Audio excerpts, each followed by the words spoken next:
शुरुआत में हम वेनेसडे नाम की एक लड़की को देखते हैं जिसका आज स्कूल में पहला दिन था। इसकी हरकतों और पसंद नापसंद की वजह से ये कोई आम लड़की नहीं लगती थी। स्कूल में आकर जब वो अपने लॉकर को खोलती है तो वहाँ उसे उसका भाई बंधा हुआ मिलता है। वो जैसे ही अपने भाई को पकड़कर खोलने लगती है तो फौरन ही उसे कुछ ख्याल आने लगते हैं, जिसमें वो उन लड़कों को देखती है जिन्होंने उसके भाई को यहाँ बंद किया। वो यहाँ से उन लड़कों के पास जाती है उन्हें सबक सिखाने के लिए, जो पूल में तैरने की प्रैक्टिस कर रही थी। वहाँ वो पूल में बहुत सारी मछलियों को छोड़ देती है जो काटती है। अब सारे बच्चे तो पूल से बाहर आ जाते हैं मगर एक बच्चा नहीं आ पाता और एक मछली उसकी टांग पर काट ली। उसकी हरकत की बाद स्कूल वाले उसे निकाल देते हैं। उसने पहली बार ऐसे नहीं किया था, बल्कि अब से पहले भी वो बहुत सारे स्कूल से निकाली जा चुकी थी। तो इसीलिए उसके माँ बाप उसे एक अकेडमी में ले जा रहे थे, क्योंकि वहाँ वेडनेसडे जैसे बच्चे ही पढ़ते थे, मतलब कि जिनकी हरकतें सबसे हटके होती थी। और वो वहाँ जाना तो नहीं चाहती थी मगर मजबूरन उसे जाना ही पड़ता है। अकेडमी के पास वाले जंगल का सीन देखते हैं जहाँ एक शिकारी शिकार करने आया था। वो जंगल के काफी अंदर जाकर एक जगह पर बैठकर चाय पीने लगता है, मगर तभी कोई चीज अचानक से आकर उस पर हमला कर देती है और बड़ी बेरहमी से उसे मार देती है। वेडनेसडे और उसके माँ बाप अकेडमी पहुंचकर वहाँ के प्रिंसिपल के पास जाते हैं। ये प्रिंसिपल भी वेडनेसडे की तरह ही आउटकास्ट होती है। आउटकास्ट में जलपरी, वेयरवुल्व्स, वैम्पायर्स, चुड़ैल और ऐसे लोग शामिल थे जिनमें जादुई ताकतें पाई जाती है। और इस तरह के ही सारे बच्चे इस अकेडमी में पढ़ते हैं। वेडनेसडे के साथ जिसने कमरे में रहना था, यानी उसकी रूम में, उसने कमरे को काफी रंगीन बनाया हुआ था। इसीलिए सब कुछ वेडनेसडे को पसंद नहीं आता, क्योंकि उसे तो बस काला रंग ही पसंद था। यहाँ का सारा माहौल देखकर वो मुंह बना लेती है। तब उसकी रूममेट उससे पूछती है, तुम ठीक हो ना, क्या हुआ तुम्हें? जिस पर उसके डैड जवाब देते हैं, मेरी बेटी बड़ी अजीब है, काफी बोर है और बस इसे तुम जिंदा लाश समझो। अपने डैड की ये बातें सुनकर वेडनेसडे उन्हें घूरने लगती है। अब उसकी रूममेट उसे पूरी अकेडमी घुमा रही थी। तभी एक लड़का वहाँ आकर वेडनेसडे से उसकी फेसबुक आईडी मांगता है, जिस पर वो कहती है, मैं कोई भी सोशल मीडिया इस्तेमाल नहीं करती, क्योंकि सोशल मीडिया हड्डियों को सड़ा देने वाली सिर्फ एक बीमारी है और कुछ भी नहीं। जाने से पहले वेडनेसडे की मॉम उसे कहती है, अब तुम यहाँ से कभी भाग नहीं पाओ। जिस पर वो कहती है, देख लीजिएगा, मैं आपसे वादा करती हूँ कि जल्दी मैं यहाँ से भाग जाऊंगी। वहाँ से जाते वक्त उसके डैड वहाँ एक हाथ छोड़ देते हैं ताकि वो वेडनेसडे पर नजर रख सके। उधर जंगल में जब पुलिस छानबीन करने आती है तो उन्हें उस शिकारी की लाश के टुकड़े अलग अलग जगहों पर पड़े मिलते हैं। ऐसा हादसा वहाँ पहली बार नहीं हुआ था, बल्कि तीसरी बार ऐसा हुआ कि अकेडमी के इस जंगल में कोई मारा गया। और वेडनेसडे अपने कमरे की सारी रंगीन चीजें हटा देती है और अपने रूममेट से कहती है, शोर मत करो, कमरे में शांति बनाओ, क्योंकि ये मेरे नॉवल लिखने का वक्त। मगर वो तो गाना लगाकर डांस करने लगती है, जिससे वेडनेसडे को गुस्सा आ गया था और वो उसे गाना बंद करने को कहती है। तो वो रूममेट अपने पंजे दिखाकर उसे डराने लगती है, क्योंकि वो थी एक वेयरवुल्फ, मतलब कि आधी इंसान और आधी वुल्फ। तभी इधर एक टीचर आती है जो काफी अच्छी थी और वो वेडनेसडे को वेलकम के तौर पर एक फूल गिफ्ट देती। अब अगले दिन जब वेडनेसडे कहीं जा रही थी तो उसके डैड का छुड़ा हुआ वो हाथ छुप छुप कर उसे देख रहा था और फिर तभी उसके ऊपर एक स्टैचू गिरने वाला था। मगर बिल्कुल ठीक वक्त पर एक लड़का जिसका नाम जेवियर है उसे बचा लेता, लेकिन इस हड़बड़ी में वो बेहोश हो गई थी। और जब उसे होश आती है तो बजाय जेवियर का शुक्रिया अदा करने की, वो उसे कहती है कि मुझसे ये उम्मीद मत रखना कि मैं तुम्हारी शुक्रगुजार रहूंगी, क्योंकि तुमने मुझे बचाकर गड़बड़ कर दी, मेरी इतनी अच्छी मौत को टाल दिया। तब जेवियर कहता है, मैं तुम्हें काफी पहले से जानता हूँ। जब हम 10 साल के थे तब हमारी मुलाकात हुई थी। हम दोनों खेल रहे थे तो मैं जाकर एक ताबूत में छुप गया। लोग मुझे जलाने ही वाले थे मगर तुमने मेरी जान बचा ली और आज मैंने तुम्हारी जान बचाकर हिसाब बराबर कर। वेडनेसडे जब अपने कमरे में आती है तो उसे अपने बेड पर कुछ महसूस होता है। वो जैसे बिस्तर हटाती है तो वहाँ उस हाथ को देखकर फौरन उसे पकड़ लेती है और पूछती है, तुम कौन हो और यहाँ क्या कर रही हो? जिस पर वो कहता है, मुझे तुम्हारे डैड ने तुम पर नजर रखने को कहा है, वो ही मुझे यहाँ पर छोड़ कर गए हैं। और वो उसे कहती है, मगर आज के बाद तुम मेरे लिए काम करोगी, वरना मैं तुम्हें हमेशा हमेशा के लिए दराज में बंद कर दूंगी। तो वो इस चीज के लिए मान जाता है कि ठीक है, मैं हर तरह से तुम्हारी मदद करूंगा।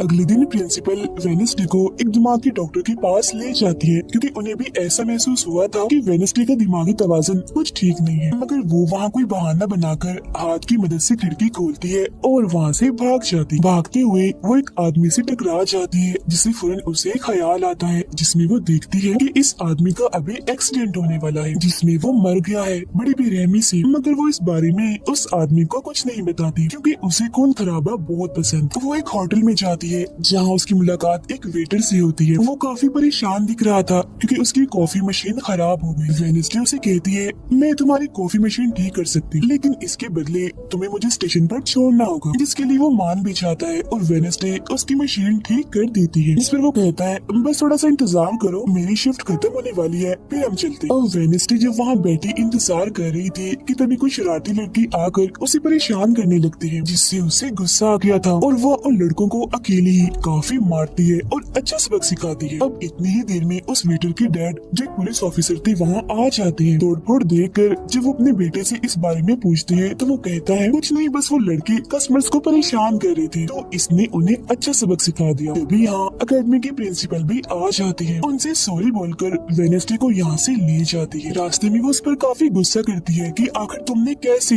अकेडमी से भागने की कोशिश की। तभी उन्हें रास्ते में एक एक्सीडेंट हुआ नजर आता है जो उसी आदमी का था जिससे वेनेस्डे टकराई थी, जो देख प्रिंसिपल घबरा जाती है। कहती है, मेरी दुआ है ड्राइवर को कुछ ना हुआ हो। जिस पर वेनेस्डे कहती है, वो तो मर गया है और उसकी गर्दन भी टूट गई है। फिर अकेडमी में आने के बाद वेनेस्डे गिटार बजाने लगती है। वो काफी अच्छा बजा रही थी, जिसकी धुन प्रिंसिपल के साथ साथ काफी बच्चों को भी पसंद आती। रूममेट जब कमरे में आती है तो उसकी नजर हाथ पर पड़ती है, जिस बारे में वो वेनेस्डे से पूछती है कि ये क्या चीज है, जिस पर वो जवाब देती है कि ये हमारी एडम फैमिली का एक मेंबर है। अब हम एक अनजान लड़के को देखते हैं जो लाइब्रेरी में जाकर एक किताब से एक सफा फाड़ लेता है जिस पर एक तस्वीर बनी हुई। उधर हाथ वेटर के घर पहुंच जाता है, जिसे देख वो काफी डर गया था और उसे मारने लगता है। फिर हाथ उसे बैठने का इशारा करके उसे वेनेस्डे का नंबर देता है और उसे फोन करने का कहता है। फिर जब वेटर उसे कॉल करता है तो वो कहती है कि हमारी अकेडमी में एक त्योहार मनाया जाने वाला है जहाँ सभी बच्चे आएंगे, मैं वहाँ से भागने वाली हूँ और अगर तुम मुझे स्टेशन तक पहुँचा दोगे तो मैं तुम्हें काफी अच्छा इनाम दूंगी।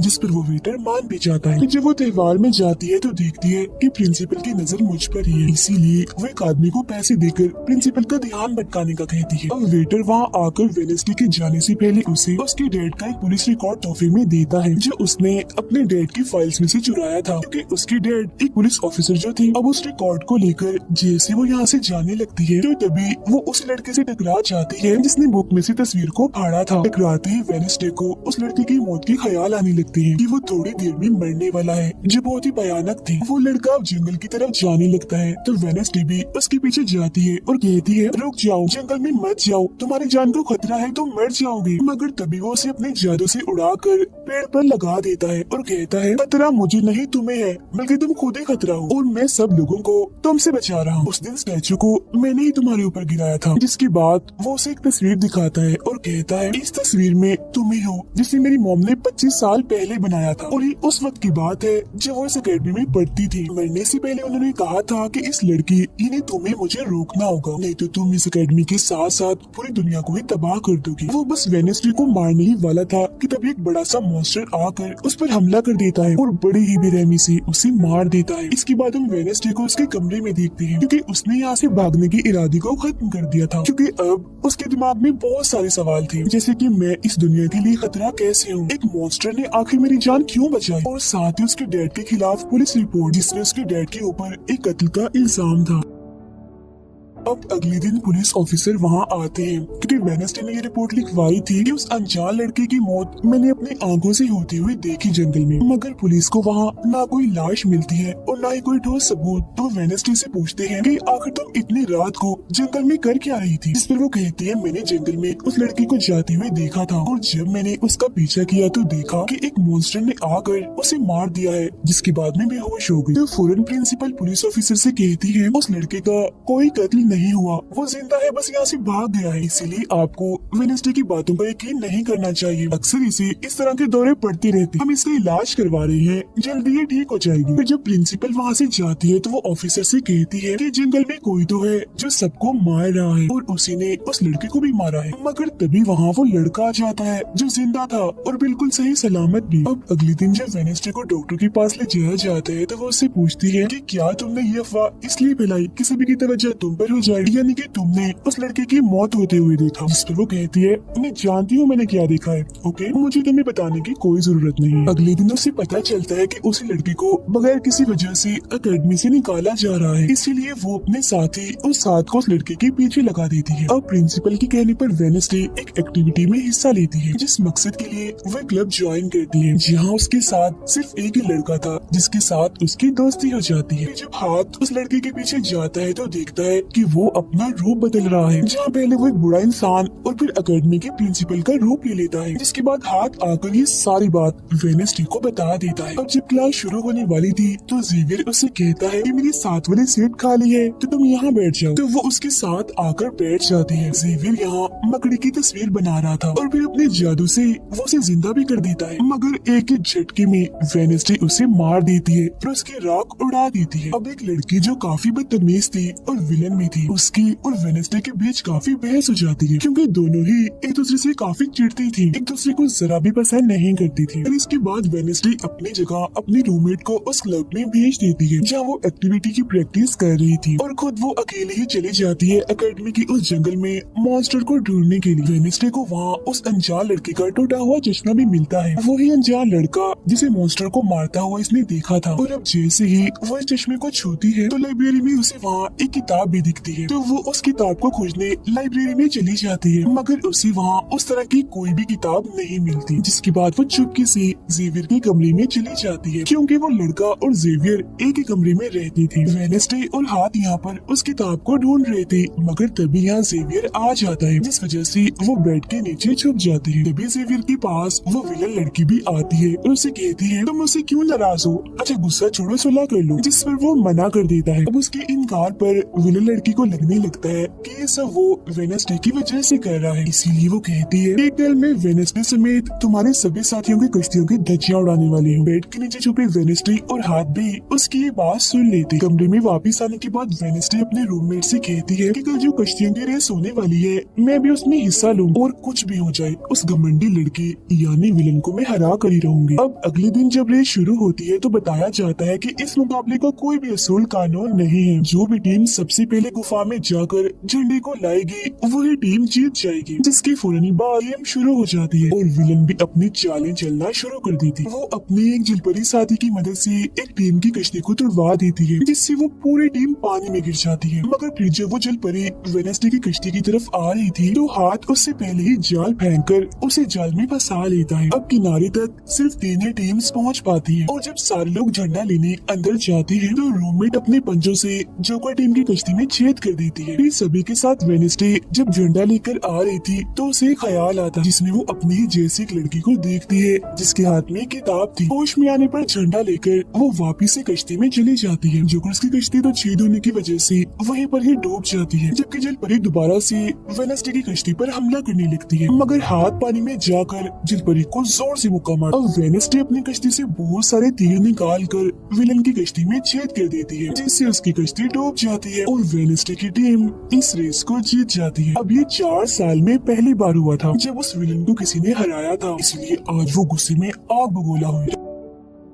रात के वक्त वेडनेसडे एक स्टैचू के पास जाती है जिसके हाथ में किताब थी। किताब पर लिखी एक पहेली को जैसे ही वो सुलझाती है तो वहाँ एक रास्ता खुल जाता है। जैसे उसके अंदर जाती है तो देखती है कि यहाँ उसके मॉम डैड के अलावा और भी बहुत सारे लोगों की तस्वीरें लगी हुई है। उसे वहाँ वो किताब भी मिल जाती है जिसकी वो तलाश कर रही थी, मगर जैसे वो उस किताब को वहाँ से लेकर जा रही थी कि तभी अचानक से कोई आकर उस पर हमला कर देता है, जिससे वो बेहोश हो जाती है। अब उसे जैसे होश आती है तो देखती है कि उसे कुछ लोगों ने बंदी बनाया हुआ है, जिन्होंने मास्क भी लगाए हुए थे, मगर उनकी आवाज सुनते ही वेडनेसडे उन्हें पहचान लेती है और कहती है कि मैंने तुम्हें पहचान लिया है, तुम अपने अपने मास्क हटा सकती हो। असल में ये लोग और कोई नहीं बल्कि विलन और उसके साथी थे। इसी दौरान वो अपनी रस्सी भी खोल चुकी थी और वहाँ से जाने लगती है, मगर जाते जाते वो कहती है तुम सब छोटे बच्चे हो, अगवा करना भी तुम्हें ठीक से नहीं आता। वापिस आने के बाद वो उस तस्वीर को किताब पर लगाकर मुकम्मल करती है, जिसे उस लड़की ने किताब से फाड़ लिया था और वो उसे पढ़ने लगती। अब अगले दिन दिन प्रिंसिपल सभी बच्चों को एक प्रोजेक्ट देती है जिसमें उन्हें शहर की सारी दुकानों पर जाकर काम करना था। शहर पहुंचने के बाद वेडनेसडे जेवियर को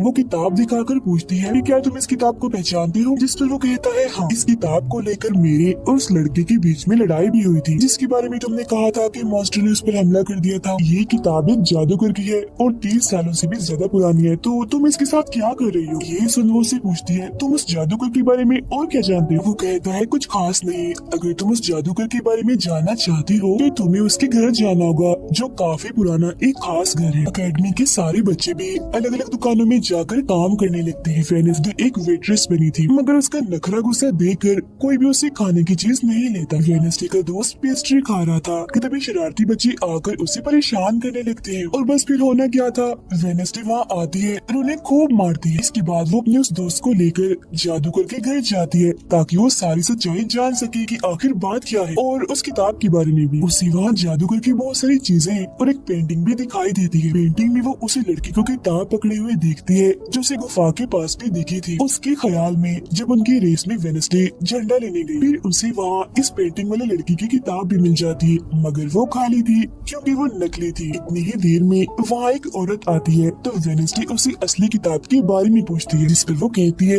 कि वो किताब तो चोरी हो गई थी और इस वक्त तुम जहाँ खड़ी हो ये भी उस जादूगर का असली घर नहीं है। इसके बाद वेडनेसडे वेटर से मिलने उसके होटल जाती है और उससे जादूगर के असली घर के बारे में पूछती है तो वो उसे असली घर के बारे में बता भी देता है। जहाँ से वेडनेसडे अकेली उस घर में चली जाती, वहाँ उसे एक बूढ़ा आदमी मिलता है जो उसे कहता है ये मेरी जगह है, मेरा घर है, निकलो यहाँ से। तभी सुन वेडनेसडे का साथी वो हाथ उसके मुंह पर ही हमला कर देता है जिससे डरकर वो आदमी वहाँ से भाग जाता है और वेडनेसडे को यहाँ से कुछ नहीं मिलता इसलिए वो यहाँ से जाने लगती है। मगर जब वो दरवाजे से बाहर जाती है तो फौरन उसे ख्याल आता है जिसमें वो देखती है कि वो जादूगर एक लड़की को चुड़ैल साबित करके इस घर में बंद कर देता है जहाँ उससे पहले और भी बहुत सारे लोग बंधे हुए थे। ये सारे लोग आउटकास्ट की थे, यानी कोई वेम्पायर था, कोई जलपरी, कोई वेयरवुल्फ तो कोई चुड़ैल। इसीलिए जादूगर इन सबको शैतान समझता था। इस तरह के सभी लोगों को यहाँ कैद करने के बाद वो इस पूरे घर में आग लगा देता है। वो बच्चे जिसे जादूगर ने चुड़ैल साबित किया था वो अपनी मम को आजाद करने की कोशिश करती है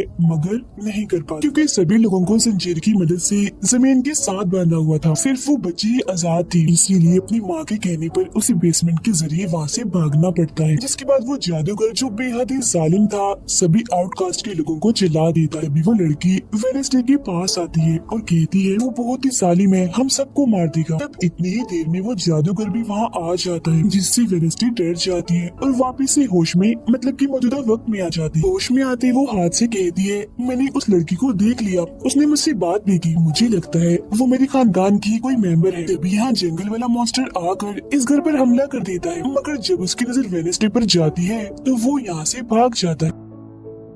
वेडनेसडे और हाथ उसका पीछा करती है मगर देखती है कि मॉन्स्टर के कदमों के निशान तो इंसानी पैरों के निशान में बदल गए। अगले दिन उस जादूगर की मूर्ति को इज्जत के तौर पर इस जगह पर लगाया जाने वाला था क्योंकि शहर के लोग तो उसे अपना हीरो ही मानते थे और आज वेडनेसडे को वहाँ गिटार बजाने के लिए बुलाया गया था। लेकिन वो लोग जैसे मूर्ति लगाकर अपना काम करने लगते हैं तो तभी वो हाथ नीली फेंक कर मूर्ति को आग लगा देता है क्योंकि वेडनेसडे के कहने पर उसने पहले ही मूर्ति पर पेट्रोल डाल दिया था। आग देखकर सारे लोग वहाँ से भाग जाते हैं मगर वेडनेसडे अभी भी वहाँ बैठी गिटार बजा रही होती है। साथ ही वो मूर्ति को जलता हुआ देखकर खुश भी हो रही थी। अब प्रिंसिपल को वेडनेसडे पर ही शक था मगर उसके खिलाफ प्रिंसिपल के पास कोई सबूत नहीं था। अब जादूगर के जिस पुराने घर में वेडनेसडे गई थी जहाँ वो बूढ़ा आदमी था वो अभी भी वही रुका हुआ था मगर तभी वो मॉन्स्टर वहाँ आता है और उस बूढ़े आदमी पर हमला कर देता है। लेकिन मरते मरते वो बूढ़ा आदमी मॉन्स्टर की 2-3 तस्वीरें अपने कैमरा में बना ही लेता है। पुलिस को जब ये खबर मिलती है तो फौरन छानबीन करने पहुँच जाती है जहाँ उन्हें बूढ़े आदमी के कैमरा से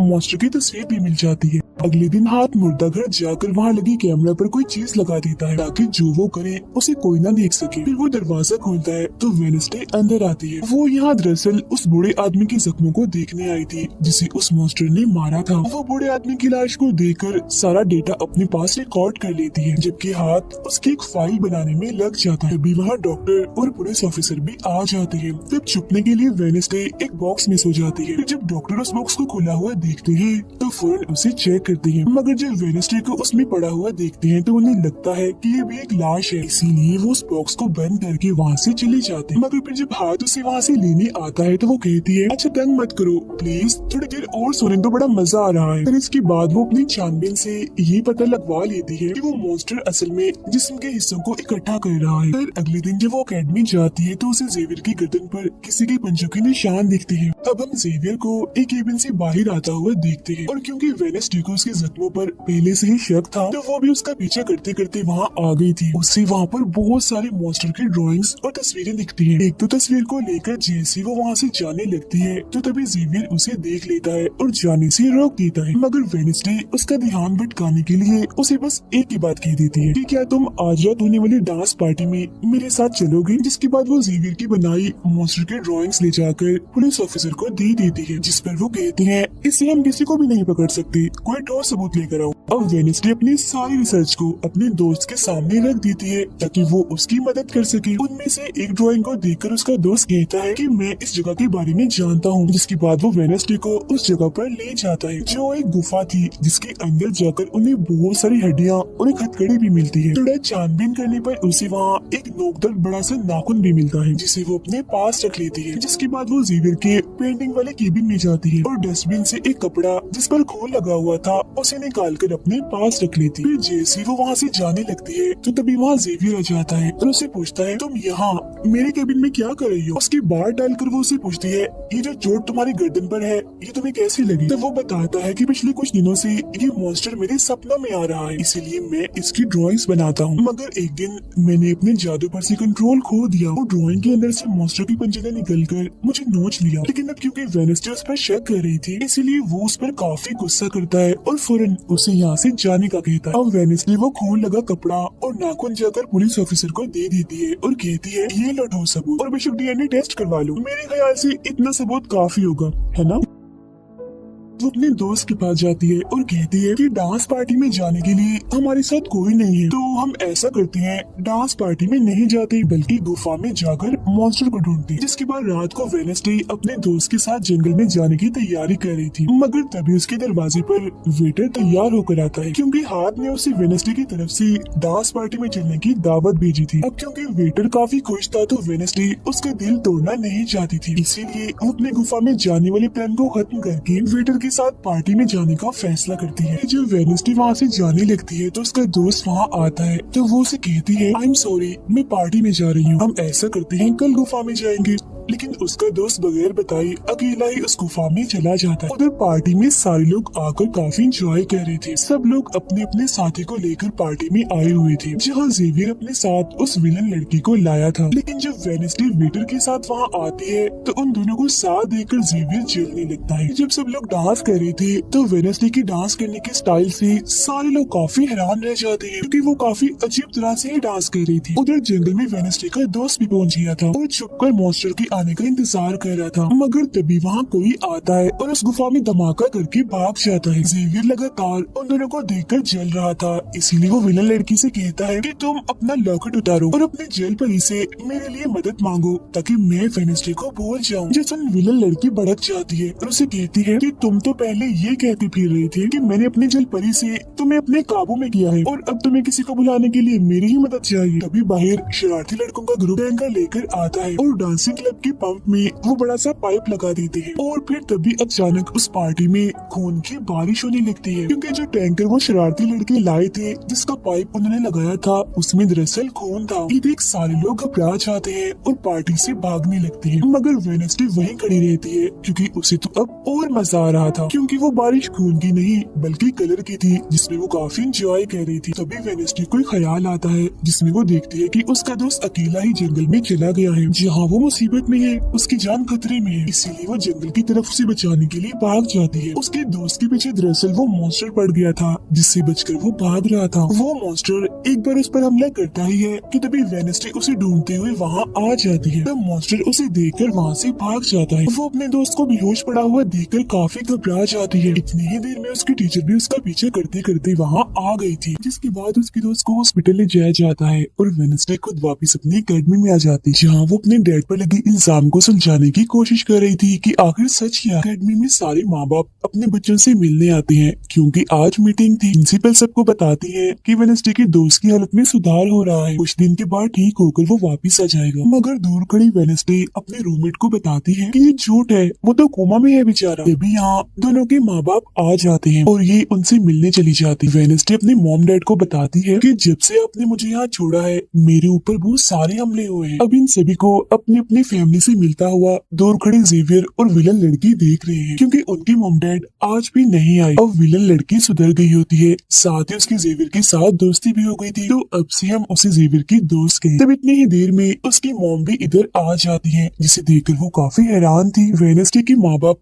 प्रिंसिपल से मिलते हैं तो वो कहती है कि वेडनेसडे काफी अजीब तरह से सबसे पेश आती है, इसे डॉक्टर के पास ले जाए इलाज करवाने के लिए। अब इससे पहले वहाँ उसके माँ बाप कुछ कहते फौरन वो बोल पड़ती है कि रुकिए जरा डैड, मैं आपसे कुछ पूछना चाहती हूँ। ये देखिए एक लड़का जिसका नाम गैरेट है, इसके कत्ल का इल्जाम आपके सर पर क्यों है और ये कौन था? तो वेडनेसडे की मॉम उसे कुछ भी बताने से इनकार कर देती है, तो वो अपनी मॉम को ये कहकर यहाँ से चली जाती है कि मत बताइए, बाकी सबूत मैं खुद ढूंढ लूँ। वो सीधा जाती है हॉस्पिटल अपने दोस्त से मिलने, जहाँ उसका ख्याल वेडनेसडे का साथी हाथ रख रहा था। अब पता चलता है कि डॉक्टर ने अपनी जान ले ली है और ये डॉक्टर वही था जिसकी मुर्दा खाने से वेडनेसडे बूढ़े आदमी की लाश को देखने आई। मरने से पहले डॉक्टर ने एक खत भी छोड़ा था जिसमें लिखा हुआ था कि मैं गैरेट के केस पर शर्मिंदा हूँ क्योंकि मैंने उसकी झूठी रिपोर्ट बनाई थी। अब जब सारे लोग खाना खा रहे थे तो तभी वहाँ पुलिस ऑफिसर आकर वेडनेसडे के डैड को पकड़ लेता है और कहता है कि गैरेट की मौत के इल्जाम में तुम्हें गिरफ्तार किया जा रहा है। जेल में वेडनेसडे अपने डैड से मिलने जाती है, पूछती है कि बताएं गैरेट से आपका क्या वास्ता है। तो वो बताते हैं कि गैरेट तुम्हारी मॉम से बहुत प्यार करता था, फिर एक दिन जब तुम्हारी मॉम और मैं साथ थे तो गैरेट ने आकर मुझ पर हमला कर दिया। मैंने अपना काफी बचाव किया, जिस दौरान गलती से उसकी मौत हो गई। ये सुन वेडनेसडे को उनकी बात थोड़ी झूठी लगती है। फिर वो पुलिस ऑफिसर के पास जाती है, कहती है मेरे डैड ने गैरेट को नहीं मारा और ये उनके खिलाफ साजिश की जा रही है। जिस पर वो कहता है दुनिया तुम्हारे हिसाब से नहीं चलती, हमारे पास सबूत आ गए हैं तुम्हारे डैड के खिलाफ। वो कहती है मैं नहीं मानती और मेरा ख्याल है कि जिसने मेरे दोस्त को मारने की कोशिश की उसने ही गैरेट को मारा होगा। पार्क में रूममेट अपनी मॉम के साथ बैठी थी, जहाँ उसकी मॉम चाहती है कि वो पूरी तरह एक वेयरवुल्फ बन जाए और वो उसे एक डॉक्टर के पास जाने का कहती है, मगर रूममेट ऐसा नहीं चाहती, इसलिए वो यहाँ से चली जाती है। अब वेडनेसडे अपनी मॉम के पास जाती है ताकि वो सारी सच्चाई जान सके। उसकी मॉम खुफिया लाइब्रेरी में थी। वो अपनी मॉम से कहती है कि आपने मुझे इस अकेडमी में इसलिए भेजा ना ताकि मैं हमेशा आपकी परछाई बन के रहूं। जिस पर उसकी मॉम कहती है कि ये सिर्फ अकेडमी ही नहीं बल्कि पहले यहाँ एक ग्रुप हुआ करता था जिसकी बुनियाद तुम्हारे डैड की फैमिली की एक औरत ने रखी थी जिसका नाम गोडी था। वो कहती है मैं ये जानना चाहती हूँ कि डैड ने तो गैरेट को नहीं मारा तो फिर किसने मारा है। तब उसकी मॉम सच्चाई बताती है कि जब मैं वहाँ गई तो मैंने देखा कि तुम्हारे डैड और गैरेट आपस में लड़ रहे थे। मैंने उन्हें रोकने की कोशिश की मगर गैरेट तुम्हारे डैड को काफी बुरी तरह से मार रहा था। मैंने फौरन तलवार उठा ली और फिर जैसे गैरेट मेरे पास आने लगा तो तलवार उसके आर पार हो गई और वो मारा गया, मगर तुम्हारे डैड ने मेरी जान बचाने के लिए तलवार मुझसे ले ली ताकि सारा इल्जाम उन पर आ जाए। वेडनेसडे कहती है मगर मुझे पता चला था कि जब गैरेट मरा तो उसके मुंह से झाग निकल रही थी। ऐसा तो सिर्फ तब होता है जब किसी ने जहर लिया हो। अब सच पता करने का सिर्फ एक ही रास्ता है, गैरेट की कब्र को खोदना। जिसके बाद वो अपनी मॉम के साथ मिलकर गैरेट की कब्र को खोद देती है और वहाँ से उसकी एक उंगली ले लेती है, मगर तभी इधर पुलिस आकर उन दोनों माँ बेटी को गिरफ्तार कर लेती है। जेल में वेडनेसडे गैरेट की उंगली अपने मॉम डैड को दिखाती है, कहती है कि उसकी मौत जहर से हुई थी, मगर जैसे उसके हाथ इस उंगली पर लगते हैं उसे फौरन एक ख्याल आता है जिसमें वो देखती है कि गैरेट के डैड ने उसे जहर दिया था ताकि वो इस पूरे अकेडमी के लोगों को मार डाले। मगर जब उसकी लड़ाई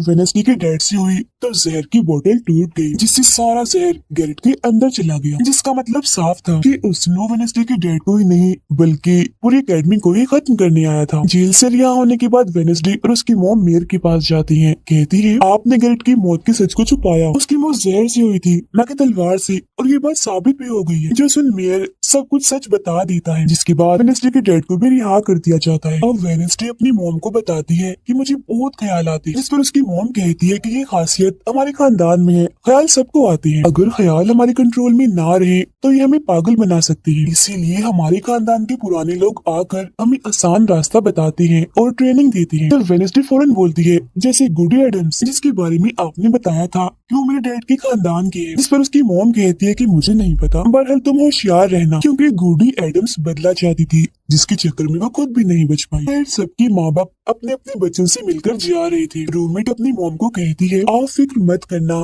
जब मुझे वेयरवुल्फ बनना होगा मैं बन जाऊंगी। जाने से पहले वेडनेसडे की मॉम उसे वही किताब देती है जो अक्सर प्रिंसिपल के पास हुआ करती थी। वो किताब लेकर वेडनेसडे प्रिंसिपल के पास जाती है, कहती है कि उस अनजान लड़के को आपने मारा था, मैंने देखा था, जिसके बारे में मैंने कहा था कि उसे मॉन्स्टर ने मारा है, क्योंकि वो आप ही हो जो खुद को बदल बदल कर लोगों को मार रही हो। मैं ये बात अब पुलिस को बता दूंगी। जिस पर प्रिंसिपल कहती है, नहीं, उसे मैंने नहीं मारा, बल्कि वो तो अपनी ताकतों पर से कंट्रोल खो बैठा था और उस दिन उसने तुम्हें मारने की भी कोशिश की थी। इनकी बातों के दौरान इन्हें बाहर से शोर सुनाई देता है। ये चेक करने जब वहाँ जाती है तो पता चलता है कि बाहर ग्राउंड में आग से कुछ लिखा हुआ है और वेडनेसडे अपने चारों तरफ मोमबत्तियां जला के बैठी थी, क्योंकि वो गुडी को बुलाने की कोशिश कर रही। मगर तभी इधर उसकी रूममेट आ जाती है, साथ ही उसे एक खत भी मिलता है जिसमें कोई उसे गुफा में मिलने बुलाता है। जब वेडनेसडे अपने रूममेट के साथ वहाँ जाती है तो गुफा के अंदर जाने के बाद उसे एहसास होता है कि यहाँ कोई है। यहाँ दरअसल जेवियर और उसके साथी थे जो वेडनेसडे को सरप्राइज देना चाहते थे, क्योंकि आज उसकी बर्थडे थी। यहाँ वेडनेसडे को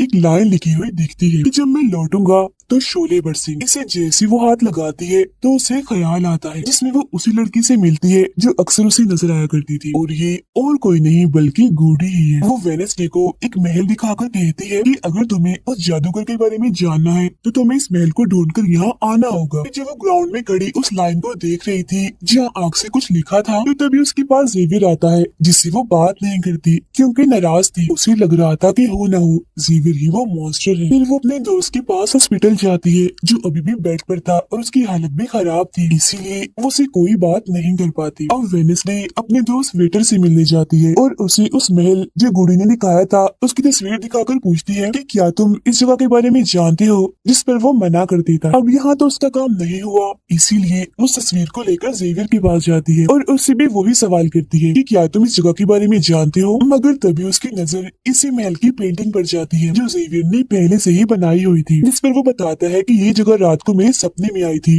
तो मैंने इसे बना दिया। अच्छी बात ये थी कि जेवियर इस जगह के बारे में जानता भी था। तब उसे महल का पता लेकर वेडनेसडे वहाँ पहुँच जाती है जहाँ मेयर पहले से ही मौजूद था, और क्योंकि वो जान गया था कि असली कातिल कौन है तो वेडनेसडे उसकी गाड़ी में ही छुप जाती है। मगर जैसे मेयर की गाड़ी शहर में पहुँचती है तो कोई उनकी गाड़ी को ठोक देता है जिससे मेयर का एक्सीडेंट हो गया था। वो काफी जख्मी हो जाते हैं, उनकी हालत मरने वाली हो गई। फिर अब रात के वक्त वेडनेसडे वेटर और अपनी रूममेट के साथ उसी महल में आती है। यहाँ उसे ऐसा महसूस होता है जैसे कोई इधर रह रहा है, क्योंकि मोमबत्तियां गर्म थी और ये कमरा बिल्कुल साफ था। इतनी ही देर में वो मॉन्स्टर भी यहाँ आ जाता है, जिससे बचने के लिए ये लोग छुप जाते हैं। ये लोग देखते हैं कि जिन जिन लोगों पर मॉन्स्टर ने हमला किया था उनके जिस्म के कटे हुए हिस्से यहाँ पर पड़े हुए हैं। और वेडनेसडे अपने दोस्तों को मॉन्स्टर से बचाना चाहती थी, इसलिए वो उन्हें यहाँ से ले जाती है। ये वेटर के घर जाते हैं जहाँ जैसे उसकी डेड आती है तो वेडनेसडे उन्हें कहती है कि मैं आपको कुछ दिखाना चाहती हूँ, क्योंकि वो पुलिस ऑफिसर जो थे वो जब उन्हें महल में ले जाती है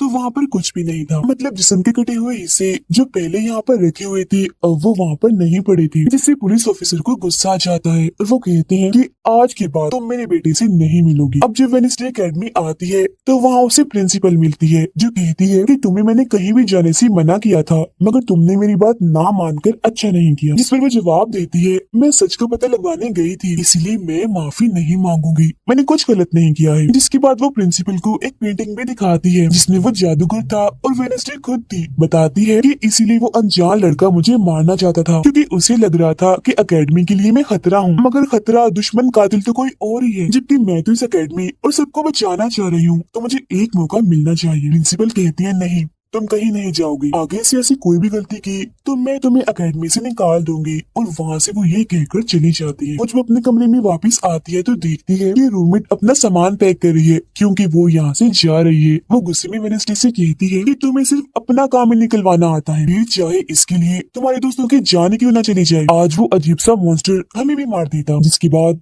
वो यहाँ से चली जाती है। और वेडनेसडे बिल्कुल अकेली रह गई थी, इसलिए कमरे में एक जगह बैठकर वो उस बॉक्स को देखने लगती है वो जादूगर के महल से चुरा कर लाई थी। उसे बॉक्स के नीचे एक खत मिलता है जिसमें वेडनेसडे की अपनी ही बहुत सारी तस्वीरें होती हैं, जो देख वो कहती है मेरी एडम्स फैमिली, जादूगर, मॉन्स्टर और मैं शायद किसी न किसी तरीके से जुड़े हुए हैं। और जब ये बात मेयर को पता चली तो किसी ने उनका मुंह बंद कर दिया, मगर मैं चुप नहीं बैठूंगी और तुम जो कोई भी हो मैं तुम्हें ढूंढ लूंगी देखना। अब मेयर की मौत हो गई थी और जब उन्हें दफनाया जा रहा था तो वेनेसडे वहाँ आती है और सोचने लगती है कि कातिल यहाँ आए लोगों में से कोई है, मगर तभी उसे जंगल में कोई दिखता है। वो पीछा करती है तो पता चलता है कि और कोई नहीं बल्कि उसका अंकल है। अंकल बताते हैं कि मेरे ऊपर चोरी का इल्जाम है तो कुछ वक्त के लिए मुझे छुप के रहना होगा। तो वेनेसडे उन्हें एक केबिन में छुपा देती है और मॉन्स्टर की तस्वीर दिखाकर पूछती है कि आप इसके बारे में कुछ जानते हैं, जिस पर वो कहते हैं मैं ज्यादा कुछ तो नहीं जानता, अगर तुम्हें इसके बारे में जानना है तो तुम्हें खुफिया लाइब्रेरी में जाना होगा। वहाँ एक तिजोरी में डायरी है जिसमें इस मॉन्स्टर के बारे में सब लिखा है। आधी रात को वेनेसडे उस लाइब्रेरी में जाती है जहाँ जेवियर पहले से ही मौजूद था। तब ये उसे कहती है जहाँ जहाँ मॉन्स्टर से हमला हुआ है वहाँ तुम पाए गए हो, तो हो ना हो मॉन्स्टर तुम ही हो। मगर वो उसकी बात को अनसुने करके यहाँ से चला जाता है। तभी इधर उसके अंकल आते हैं। ये मिलकर डायरी को ढूंढ लेते हैं जिसमें इस मॉन्स्टर के बारे में सब कुछ लिखा था कि ये मॉन्स्टर किसी के कंट्रोल में भी आ सकता है और फिर बस ये अपने मालिक के कहने पर ही काम करता है। रात के वक्त वो अपने साथी हाथ को कहती है कि मैं वेटर से मिलने जा रही हूँ, तब तक तो मेरी डायरी का ख्याल रखना। कि जब वेटर के साथ गुफा के अंदर जाती है तो देखती है कि यहाँ उसने गुफा को सजाया हुआ है क्योंकि वो उसे शादी के लिए पूछने वाला था। वापिस आकर वेनेसडे देखती है कि उसके कमरे का सारा सामान इधर उधर बिखरा पड़ा है और उसकी डायरी कोई चुरा कर यहाँ से ले गया है। फिर जैसे वो अपने साथी हाथ को देखती है तो घबरा जाती है क्योंकि उसकी हथेली में किसी ने चाकू आर पार कर दिया था और अब उसमें जान नहीं थी, वो मर गया था। फिर वो हाथ को लेकर जल्दी से अपने अंकल के पास आती है और दुखी होती हुई कहती है प्लीज अंकल कैसे भी करके हाथ को जिंदा कर दीजिए। तब अंकल बार बार बिजली के झटके उसे देते हैं जिससे वो जिंदा हो जाता है। वो उसे पूछती है अच्छा तुम पर हमला किसने किया था, जिस पर इशारों से वो बताता है कि मैंने नहीं देखा क्योंकि हमला पीछे से हुआ था। जिस पर वेनेसडे गुस्से से भर जाती है, कहती है चाहे कुछ भी हो जाए मैं उसे नहीं छोड़ूंगी, वो जो भी है। और वो प्रिंसिपल को आकर कहती है किसी ने मेरे कमरे में तोड़ फोड़ कर दी है, साथ ही कोई उस डायरी को भी चुरा कर ले गया है। वो कहती है वो डायरी तो खुफिया लाइब्रेरी में थी तो तुम्हारे पास कैसी आई, तुम ऐसी हरकतें मत करो कि अकेडमी को बंद करना पड़े, ऐसा मैं होने नहीं दूंगी। फिर जब वेनेसडे वहाँ से जा रही थी तो तभी उसके पास उसके साथी आते हैं और उसे जानकारी देते हैं कि गैरेट जिसकी मौत का इल्जाम तुम्हारे डैड पर था उसकी मॉम को किसी ने डुबोकर मारा था और मरने से पहले उनकी सारी प्रॉपर्टी एक डॉक्टर ने हथिया ली थी। डॉक्टर नाम सुनकर वेनेसडे को दिमागी डॉक्टर पर शक होता है, इसीलिए वो सीधा उनके पास जाती है। कहती है कि मैं जानती हूँ आपके अंदर गैरेट की मॉम की आत्मा है जो सबसे अपनी मौत का बदला लेना चाहती है, अब बस कर दो तुम्हारा खेल खत्म हुआ। जिसके बाद वो यहाँ से चली जाती है। ये सारी बातें सुन डॉक्टर को जरा भी समझ नहीं आती कि क्या बोल रही थी, इसीलिए वो फौरन प्रिंसिपल को कॉल करती है। कहती है वेनेसडे आई थी, उसका बर्ताव काफी अजीब था, उल्टी उल्टी बातें कर रही थी वो। अब तभी यहाँ मॉन्स्टर आ जाता है जो डॉक्टर पर हमला करके उन्हें मार देता है। अब डॉक्टर तो मर गई थी, इसीलिए वेनेसडे की शक की सुई अब जेवियर पर आ जाती है, इसीलिए वो उससे मिलने उसके कैबिन में जाती है। यहाँ उसे मरे हुए लोगों का सामान भी मिलता है जिससे उसका शक और पक्का हो जाता है। अब तभी इधर पुलिस भी आकर जेवियर को पकड़ लेती है क्योंकि पुलिस को यहाँ पर वेनेसडे ने ही बुलाया था। अब जब वेनेसडे कमरे में आती है तो उसके रूममेट वापस आ गई थी। कहती है तुम्हारा और मेरा कोई ताल्लुक है, मैं तुम्हारे साथ रहना चाहती हूँ, मैंने तुम्हें और हाथ को बहुत याद किया। फिर इसके बाद वेनेसडे वेटर के पास जाती है जहाँ उसे फिर से कुछ ख्याल आने लगते हैं जिनमें वो देखती है कि मॉन्स्टर और कोई नहीं बल्कि वेटर ही है जिसे वो पसंद करती है। मगर फिलहाल वो उसे कुछ नहीं कहती, उसे एक जगह पर लाती है और फिर कहती है कि जेवियर को तो फंसाया जा रहा है जबकि असली मॉन्स्टर तो तुम ही हो, मगर वो इसके लिए बार बार मना करता है। तभी यहाँ वेनेसडे के सारे दोस्त भी आ जाते हैं और वेटर को पकड़कर कुर्सी से बांध देते हैं। अब वेनेसडे उस पर जुल्म करना चाहती है मगर उसके दोस्त ऐसा करना नहीं चाहते, इसीलिए वो यहाँ से चले जाते हैं। फिर जैसे ही वो वेटर को मारने के लिए आगे बढ़ती है कि तभी वेटर के डैड पुलिस ऑफिसर यहाँ आ जाते हैं और वेनेसडे को गिरफ्तार कर लेते हैं। हालांकि वो उन्हें कहती भी है कि असली कातिल आपका बेटा है, वही मॉन्स्टर है ये, मगर वो उसकी एक नहीं सुनते। फिर जब वो यहाँ से जा रही थी तो वेटर उसके पास आता है, कहता है कैसा लगा हारना, अभी तो और भी बहुत कुछ होना बाकी है बच्चों। जिसके बाद प्रिंसिपल भी वेनेसडे को कह देती है कि तुमने सारी हदें पार कर दी, इसीलिए तुम्हें अकेडमी से निकाला जा रहा है। लेकिन अभी भी वो बार बार एक ही बात कह रही थी कि वेटर ही असली मॉन्स्टर है, मगर फिर भी वो उसकी एक नहीं सुनती और जाने का कहती है। तब आखिरी बार वेनेसडे जेवियर से मिलने जाती है जो जेल में बंद था और उससे नाराज भी था क्योंकि वेनेसडे ने ही उसे पुलिस के हवाले किया था। हालांकि वो उसे बताती भी है कि मॉन्स्टर वेटर है और उसने मेरे जरिए तुम्हें बसाया है। वो उसकी एक नहीं सुनता, कह देता है ये सारी मुसीबत की जड़ तुम हो, अगर तुम ये अकेडमी छोड़ के चली जाओगी तो कुछ भी गलत नहीं होगा। ये बात सुनने के बाद वो एक सेकंड भी नहीं रुकती और यहाँ से चली जाती है। वो अपने कमरे में आकर अपना सारा सामान पैक करती है, जिसके बाद वो सभी से आखिरी मुलाकात करती है। सबसे आखिर में वो अपने दोस्त से मिलने हॉस्पिटल में जाती है। कहती है मैं तो जा रही हूँ, तुम अपना ख्याल रखना और हाँ बाहर मत निकलना, बाहर मॉन्स्टर हो सकता है। और उस दिन गुफा में धमाका करने वाला और कोई नहीं बल्कि प्रिंसिपल ही थी। जिस पर वो कहता है नहीं, धमाका करने वाले के जूते लाल थे, जबकि प्रिंसिपल